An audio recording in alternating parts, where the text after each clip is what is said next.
नमस्कार. सौर श्रावण भाद्रपद श्री शके 1946 क्रोधीनाम संवत्सर इंग्रजी सप्टेंबर महिना. या महिन्यातील साजरे होणारे उत्सव आणि त्यांची ही माहिती. येत्या 2 सप्टेंबरला बैलपोळा आहे. दरवर्षी पोळा हा सण श्रावण अमावस्येला साजरा केला जातो.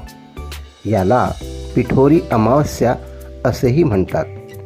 शेतकऱ्यांसाठी अत्यंत महत्त्वाचा आणि बैलाप्रती कृतज्ञता व्यक्त करण्याचा हा दिवस.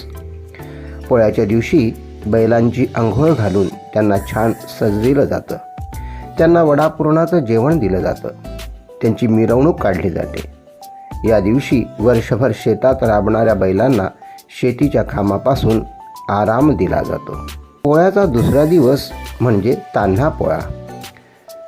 लहान मुलं लाकडाचे नंदी छान सजवतात, त्यांची पूजा करतात. लहान मुलांनाही बैलाचं नंदीचं महत्त्व कळावं म्हणून तान्हा पोळा विशेषतः विदर्भात मोठ्या प्रमाणात साजरा केला जातो. या 6 सप्टेंबरला हरितालिका पूजन आहे. महिला तसेच कुमारिकांसाठी असलेलं हे एक धार्मिक व्रत.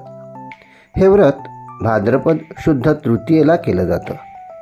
वाळूचं शिवलिंग तयार करून त्याची पूजा केली जाते. महिला त्या दिवशी उपवास करतात. भाद्रपद शुद्ध चतुर्थी या तिथीला श्री गणेशाच्या मूर्तीची प्रतिष्ठापना केली जाते. गणेश चतुर्थीपासून गणेशोत्सवाची सुरुवात होते. लोकमान्य टिळकांनी गणेशोत्सवाला सार्वजनिक स्वरूप दिलं. हा सर्वांसाठी आनंदोत्सव असतो. यावर्षी 7 सप्टेंबरला गणेश चतुर्थी आहे. 8 सप्टेंबर म्हणजेच भाद्रपद शुद्ध पंचमी हा ऋषीपंचमीचा दिवस.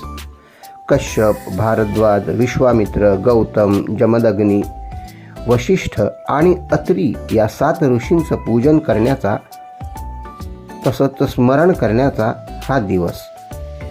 शेगावच्या संत गजानन महाराजांची पुण्यतिथी ऋषीपंचमीलाच असते. गणगणगणात बोते हा मंत्र त्यांच्या मुखात सदैव असायचा. 9 सप्टेंबर भाद्रपद शुद्ध षष्ठी ज्येष्ठा गौरी महालक्ष्मीच्या आगमनाचा दिवस.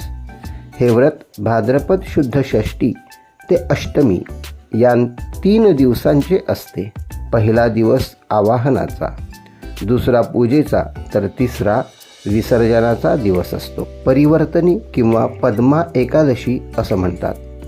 14 सप्टेंबरला ही एकादशी आहे. आपले सर्व मनोरथ पूर्ण करणारी ही एकादशी आहे. याच तारखेला म्हणजे 14 सप्टेंबरला हिंदी दिवस म्हणूनही साजरा केला जातो. 17 सप्टेंबरला अनंत चतुर्दशी आहे. हा गणपती विसर्जनाचा दिवस. 18 सप्टेंबरला खंडग्रास चंद्रग्रहण आहे. जेव्हा पृथ्वी ही सूर्य व चंद्र यांच्यामध्ये येते तेव्हा पृथ्वीची सावली चंद्रावर पडल्याने चंद्रग्रहण दिसते. चंद्रग्रहण ही एक खगोलीय घटना आहे. ग्रहण 3 प्रकारची असतात: खंडग्रास, खग्रास आणि छायाकल्प. 18 सप्टेंबरला खंडग्रास चंद्रग्रहण आहे. 21 सप्टेंबरला संकष्टी चतुर्थी आहे.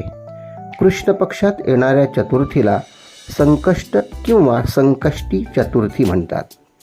गणेश उपासनेत संकष्टी चतुर्थीला विशेष महत्त्व आहे. ही चतुर्थी मंगळवारी आल्यास तिला अंगारकी चतुर्थी असंही म्हणतात. 28 सप्टेंबरला इंदिरा एकादशी आहे.